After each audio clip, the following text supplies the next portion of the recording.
We've got a really cool viral video for you too. Coming up, we got two movie stunt pros. You ready? They got married.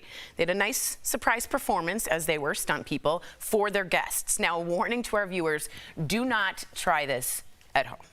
So the pair performed a burn stunt where they set their clothes on fire. They're walking around. I think they're maybe doing like the Macarena. You should have to do that when you get divorced.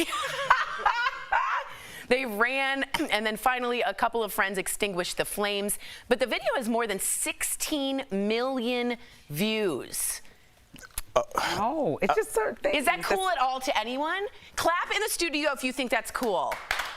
Okay. What? 16 million people thought that's neat. That's what they do. That's their stunt. That's their thing. If I'm a pigeon wrangler, I release pigeons. But nobody would say that. Okay. Right, that you're risking your life by letting these pigeons fly. I mean, but what about that? I mean, do you think that would it be old person Al to say there's going to be copycats and that might not go well?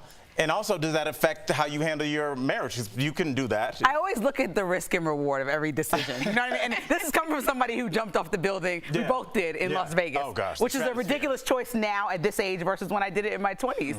I don't know when you did it, Al, but I'm sure you were happy to do it at the time. 30s, but you don't have to do it again, right? So that's something where it's like, okay, well, if you want to take that risk, fine. But like now, everything, especially with kids, you don't. The risk and reward is like on fire.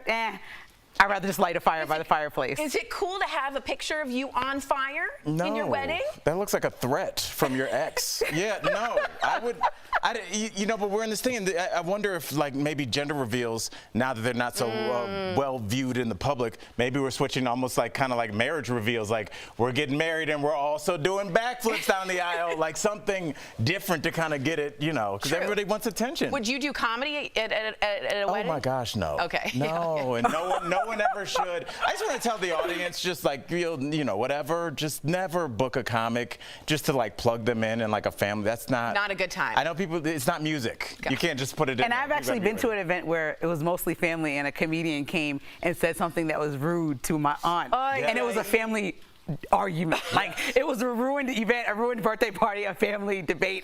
And which side are you on, the comedians or my aunts? And I'm sorry for telling this story, but it really happened. I'm mad I haven't heard this story.